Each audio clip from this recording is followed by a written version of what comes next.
स्वागत है आपका शेखावाटी मैथ्स एकेडमी में। तो आज हम पार्ट सी में आने वाले क्वेश्चन नंबर 16 से लेके 20 तक को सरल करना सीखेंगे। पिछले वीडियो में हमने पार्ट ए और पार्ट बी में आने वाले क्वेश्चनों को सरल करना सिखाया था। यदि आपने वो वीडियो हमारा नहीं देखा है तो नीचे डिस्क्रिप्शन में उसका लिंक दिया हुआ है, वहां पे जाके आप उसको देख सकते हैं। और यदि आपने हमारा यूट्यूब चैनल अभी तक सब्सक्राइब नहीं किया है तो हमारे यूट्यूब चैनल को सब्सक्राइब जरूर करें। तो जैसा कि आपको पता है कि पार्ट सी में 16 से लेके 25 तक के 10 क्वेश्चन आते हैं और प्रत्येक क्वेश्चन कितने नंबर का आता है? 3 नंबर का आता है। तो प्रत्येक क्वेश्चन कितने नंबर का हो गया? 3 नंबर का। तो इसके कुल नंबर कितने हो गए? 30 नंबर का। यानी हमारा पार्ट सी है, इसमें कुल 30 नंबर के 10 प्रश्न पूछे जाएंगे। तो चलिए शुरू करते हैं। 18 का क्वेश्चन है वह ऊंचाई और दूरी में से पूछा जाएगा। और हमारे पास में 18 का क्वेश्चन है कि एक समतल जमीन पर खड़ी मीनार की छाया उस स्थिति में 40 मीटर अधिक लंबी हो जाती है जब सूर्य का उन्नयन कोण है वह 60 डिग्री से घटकर 30 डिग्री हो जाता है। तो हमें क्या ज्ञात करना है? हमें मीनार की ऊंचाई ज्ञात करनी है। तो सबसे पहले क्या करेंगे? सबसे पहले हम इसका डायग्राम बनाएंगे कि एक समतल जमीन पर खड़ी मीनार। तो सबसे पहले हम एक मीनार बना लेते हैं। माना ये हमारी मीनार है और इस मीनार की हमें ऊंचाई ज्ञात करनी है। तो मान लिया इस मीनार की ऊंचाई कितनी है? h। अब हमें दिया हुआ है कि इस मीनार की छाया, तो इस मीनार की छाया कहां बनेगी? यहां बनेगी। तो इस मीनार की छाया हमने यहां बना ली। अब हमें क्या दिया हुआ है कि इस मीनार की छाया उस स्थिति में 40 मीटर अधिक लंबी हो जाती है। यानी ये 40 मीटर पहले यहां तक थी, अब यहां से यह 40 मीटर अधिक लंबी हो जाती है। और यह कब लंबी हो जाती है? जब सूर्य का उन्नयन कोण 60 डिग्री से घटकर 30 डिग्री हो जाता है। यानी पहले यहां से इसका उन्नयन कोण कितने डिग्री था? 60 डिग्री। और यदि ये घटकर 30 डिग्री हो जाता है तो इस छाया की लंबाई यहां से बढ़कर 40 मीटर और हो जाती है। तो ये कोण हमें दे रखा है 60 डिग्री और ये कोण हमें दिया हुआ है 30 डिग्री। और हमें इस मीनार की ऊंचाई ज्ञात करनी है। तो सबसे पहले हम मान लेते हैं कि माना मीनार की ऊंचाई, माना मीनार की ऊंचाई बराबर कितनी मान ली हमने? h मीटर मान ली हमने। अब हमारे पास में दो त्रिभुज हैं, एक तो ये वाला त्रिभुज और एक ये बड़े वाला त्रिभुज, और दोनों त्रिभुजों से हमें h का मान ज्ञात करना है। तो दोनों त्रिभुजों से हमारे पास में दो समीकरण बनेंगे और दोनों समीकरणों को सरल करेंगे तो हमारे पास में इस h का मान आ जाएगा। तो पहले हम मान लेते हैं कि माना ये A बिंदु है, ये B बिंदु है, ये C बिंदु है और ये D बिंदु है। तो देखो इस समकोण त्रिभुज ABC से हमारे पास में लंब तो दिया हुआ है लेकिन आधार नहीं है, तो हम इसको x माने लेते हैं। अब हमारे पास में लंब और आधार है और लंब और आधार में हमें त्रिकोणमितीय सूत्र पता है कि tan थीटा बराबर लंब बटा आधार होता है। तो tan थीटा बराबर लंब बटा आधार, और थीटा का मान हमें कितना दिया हुआ है? 60 डिग्री दिया हुआ है। तो tan 60 डिग्री बराबर लंब हमारे पास में कितना है? h, और आधार कितना है? x। तो ये हो जाएगा h बटा x। अब देखो यहां से tan 60 डिग्री का मान कितना होता है? √3। तो √3 बराबर हो गया h बटा x। अब यहां से इस x बराबर कितना हो जाएगा? h बटा √3 हो जाएगा। तो x बराबर हो गया h बटा √3। इसको दे देते हैं समीकरण नंबर 1। अब हमारे पास में दूसरा त्रिभुज है ABD। तो समकोण त्रिभुज ABD से, और ABD से हमें लंब दे रखा है h और आधार दे रखा है x + 40, क्योंकि यहां से यहां तक x है और यहां से यहां तक 40 है। तो हमारा आधार कितना हो जाएगा? x + 40। तो अब हम जानते हैं कि tan थीटा बराबर कितना होता है? लंब बटा आधार, और थीटा हमारा कितना है? 30 डिग्री। तो tan 30 डिग्री बराबर लंब हमें दिया हुआ है h और बटा आधार हमारा है x + 40। तो ये हो गया x + 40। अब tan 30 का मान कितना होता है? 1 बटा √3। तो ये हो गया 1 बटा √3 और बराबर h बटा x + 40। अब x + 40 को 1 से गुणा करेंगे तो x प्लस 40 हो गया, और इस अंडर रूट 3 को इधर ले जाएंगे तो ये हो गया h अंडर रूट 3। अब यहां से इस h अंडर रूट 3 है, इसको तो लिख लिया हमने पहले, और इस वाले पद को हमने लिख लिया बाद में। तो समीकरण 1 से x बराबर कितना है, h बटा अंडर रूट 3, तो इसका मान रख देते हैं यहां पर। तो ये हो गया h अंडर रूट 3 बराबर h बटा अंडर रूट 3 और प्लस का 40। अब यहां से क्या करेंगे, इसका पक्षांतन करेंगे, तो इधर आके किसका हो जाएगा, माइनस का हो जाएगा। तो हम इसको यहां सरल कर लेते हैं, तो इधर आके माइनस का हो गया, तो ये हो गया h अंडर रूट 3 माइनस का 1 बटा अंडर रूट 3 और बराबर कितना बच गया हमारा 40। अंडर रूट 3 को अंडर रूट 3 से गुणा किया 3, तो ये हो गया 3 माइनस 1 और बट्टा अंडर रूट 3। तो h गुणा ये हो जाएगा, अंडर रूट 3 को अंडर रूट 3 से गुणा किया तो 3, और 3 में से 1 घटाया तो 2, और नीचे कितना बच गया अंडर रूट 3, और बराबर कितना हो गया 40। तो हमारा h बराबर कितना हो जाएगा 40 गुणा, अब इसका पक्षांतन करेंगे तो अंडर रूट 3 तो ऊपर चला जाएगा और 2 कहाँ आ जाएगा नीचे, तो ये हो जाएगा अंडर रूट 3 और बटा 2, और 2 का भाग लगाया 40 में तो कितना आ गया 20, तो ये हो गया 20 अंडर रूट 3। तो h बराबर आ गया 20 अंडर रूट 3 मीटर, और यही हमारा उत्तर हो जाएगा।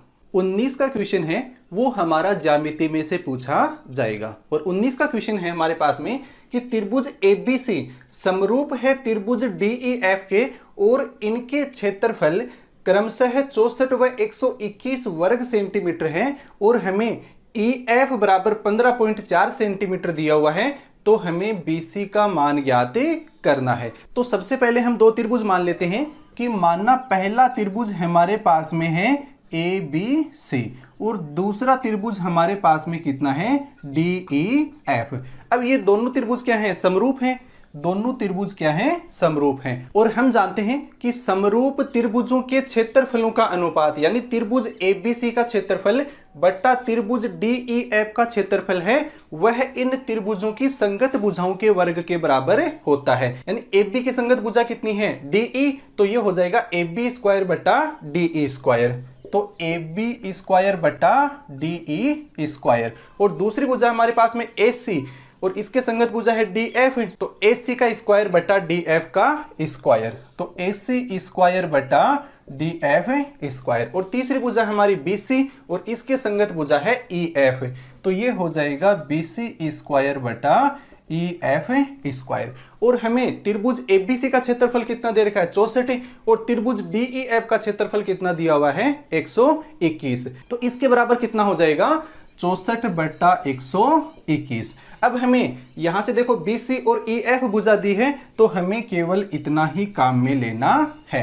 तो हमारे पास में क्या आ गया BC स्क्वायर बट्टा EF स्क्वायर बराबर 64 बट्टा 121, तो ये हो गया BC स्क्वायर बट्टा EF स्क्वायर बराबर 64 बट्टा 121। अब हम इसका वर्गमूल कर लेते हैं, तो इधर से वर्गमूल किया तो स्क्वायर से अंडर रूट कैंसिल हो जाएगा, तो इधर से तो हो गया BC बट्टा EF, और 64 का वर्गमूल किया तो कितना हो गया 8, तो ये तो हो गया 8, और 121 का वर्गमूल किया तो कितना हो गया 11, तो ये हो गया 11। अब हमारे पास में EF का मान है, ये कितना दिया हुआ है 15.4 सेंटीमीटर दिया हुआ है, तो हम इसका मान रख देते हैं, तो BC बट्टा 15.4 और बराबर 8 बट्टा 11। अब इसको सरल कर लेते हैं, तो BC बराबर हमारा कितना हो जाएगा, तो BC बराबर हो गया हमारा, ये 15 बट्टा 4 भाग में है, पक्षांतन करेंगे तो गुणा में चला जाएगा, तो ये हो जाएगा 8 बट्टा 11 और गुणा 15.4। अब 15.4 को 8 से गुणा करेंगे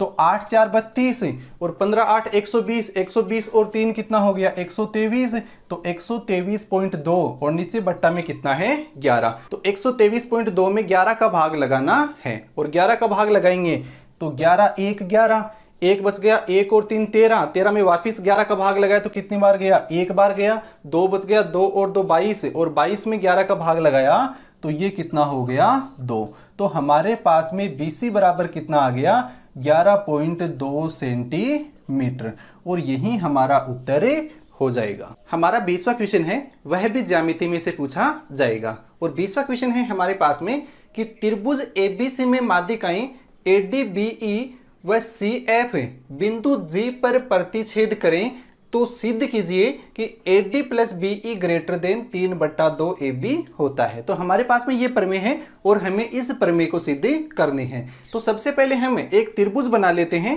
ABC। तो हमारे पास में ये एक त्रिभुज है, त्रिभुज ABC, और हमें इसकी 3 माध्यिकाएं दी हुई हैं। माध्यिकाएं कौन कौन सी दी हुई हैं?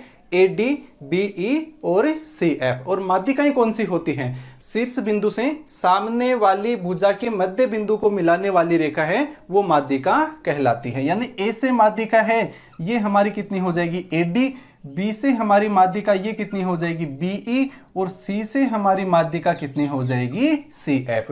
और ये किस बिंदु पर प्रतिच्छेद करती हैं? ये हमारी G बिंदु पर प्रतिच्छेद करती हैं। और हमें सिद्ध क्या करना है कि AD plus BE greater than 3/2 AB। तो आपको प्रमेय को सिद्ध करने के लिए इसको रटने की बिल्कुल भी जरूरत नहीं है। हम इसको समझेंगे कि हम इसको किस तरीके से सिद्ध कर सकते हैं। और हमारा ये चित्र है और इस चित्र की सहायता से हम बड़ी आसानी से इसको सिद्ध कर सकते हैं। तो किसी भी प्रमेय को सिद्ध करने के लिए इसके 3 भाग होते हैं। सबसे पहले हमें क्या सिद्ध करना है? तो ऊपर वाले भाग में हमें लिखना है कि हमें सिद्ध करना है। और हमें सिद्ध क्या करना है? AD plus BE greater than 3/2 AB। तो ये हो गया AD प्लस BE और ग्रेटर देन 3/2 AB। और दूसरे वाले भाग में हम लिखते हैं कि हमें दिया हुआ क्या है। दिया है तो हमें दिया हुआ क्या है? देखो, हमें एक तो ये माध्यिकाएं दी हुई हैं AD, BE और CF, और उसके साथ में एक संकेत भी दिया हुआ है जिसे हमें काम में लेना है। यानी हमें दिया हुआ है AG प्लस BG और ग्रेटर देन AB, ये हमें दिया हुआ है। तो इसको भी हमें काम में लेना है। और तीसरा भाग होता है हमारा उपपत्ति। इसमें हम जो भी हम चरण करेंगे इस प्रमेय को सिद्ध करने के, वो हम लिखते हैं। तो यहां से हमें दिखाई दे रहा है कि हमें क्या चाहिए? हमें सबसे पहले AD चाहिए। और AD हमारी यहां से यहां तक है, तो AD बराबर हम कितना लिख सकते हैं? AG प्लस GD लिख सकते हैं। तो AD बराबर हमने लिख लिया, AD बराबर AG प्लस GD। अब हम क्या करेंगे? इस बड़े वाले AG का भाग है वो इसमें लगा देंगे। तो इस पूरे समीकरण में हमने AG का भाग है वो लगा दिया। अब देखो यहां से AD बटा AG हो गया, ये तो AD बटा AG और बराबर AG से AG कैंसिल हो गया, तो ये कितना हो गया? 1 और प्लस GD बटा AG, यानी GD बटा AG। और हम जानते हैं कि माध्यिकाओं का अनुपात है वो कितना होता है? 2:1 होता है। यानी इस माध्यिका का अनुपात 2 होता है और इसका अनुपात कितना होता है? 1 होता है। तो ये GD बराबर हमारा अनुपात कितना है? 1 है। तो GD बराबर तो 1 हो जाएगा और AG बराबर कितना हो जाएगा? 2 हो जाएगा। तो हम इसको लिख सकते हैं 1/2। तो ये हो गया हमारा 1/2। अब AD बटा AG ये तो अपनी जगह पे है, और 1 प्लस 1/2 कितना हो गया? तो ये हो गया 3/2। हमें मान किसका चाहिए था? AD का। तो AD बराबर हमारा कितना आ गया? 3/2 AG। और इसको दे दिया हमने समीकरण नंबर 1। तो हमारा AD का मान आ गया। अब हमें दूसरा मान है वो किसका चाहिए? हमें दूसरा मान है वो किसका चाहिए? BE का। और BE हमारे पास में ये वाली माध्यिका है। तो BE को हम कितना लिख सकते हैं? BG plus GE। तो हमने इस BE को लिख लिया BE बराबर BG प्लस GE। तो हमें इसमें किसका भाग लगाना है? हमें इस बड़े वाले भाग का इसमें भाग लगाना है, यानी BG का भाग लगाना है। तो ये हो गया BE बटा BG और बराबर BG बटा BG और प्लस GE बटा BG। अब देखो ये तो इतना का इतना ही रहेगा। तो ये हो गया BE और बट्टा BG बराबर, ये BG से BG कैंसिल हो गया तो कितना आ गया? 1 आ गया। अब GE बट्टा BG इसका अनुपात हमें ज्ञात करना है। तो GE बराबर, तो GE ये तो 1 भाग है और ये BG ये बड़ा वाला भाग है, ये किसके बराबर होता है? 2 के बराबर होता है। तो हम इसको लिख सकते हैं 1/2। तो BE बट्टा BG, तो BE बट्टा BG बराबर कितना हो जाएगा? 1 प्लस 1/2 और इसको जोड़ेंगे तो कितना हो जाएगा? 3/2। तो ये हो गया 3/2। तो अब BE बराबर हमारा कितना हो जाएगा? 3/2 BG। तो ये हो गया BE बराबर 3/2 BG। इसको दे दिया समीकरण नंबर 2। अब हमें क्या चाहिए? AD प्लस BE चाहिए, यानी दोनों का योग चाहिए। तो हम समीकरण 1 और 2 को जोड़ देते हैं। तो समीकरण 1 प्लस 2, और एक में इधर क्या है AD और इधर क्या है BE, तो ये हो गया AD और प्लस का BE, और बराबर कितना हो जाएगा यहां से 3/2 AG, तो ये हो गया 3/2 AG और प्लस, और इधर कितना है 3/2 BG, तो 3/2 को मैं यहां से कॉमन ले रहा हूं, तो यहां से क्या बच जाएगा BG बच जाएगा, तो ये हो गया BG। अब देखो हमारे पास में यहां से क्या दिया हुआ है AG प्लस BG, और हमें शुरू में दिया हुआ है कि AG प्लस BG है, ये किससे बड़ा है AB से बड़ा है, तो इसकी जगह क्या आ जाएगा AB, और ये वाला भाग क्या हो जाएगा इससे बड़ा हो जाएगा, तो हमारे पास में क्या आ जाएगा AD प्लस BE और ग्रेटर देन 3/2 तो अपनी जगह पे है, और AG प्लस BG है यह AB से बड़ा है, तो इसकी जगह क्या आ जाएगा AB, और यही हमें सिद्ध करना था।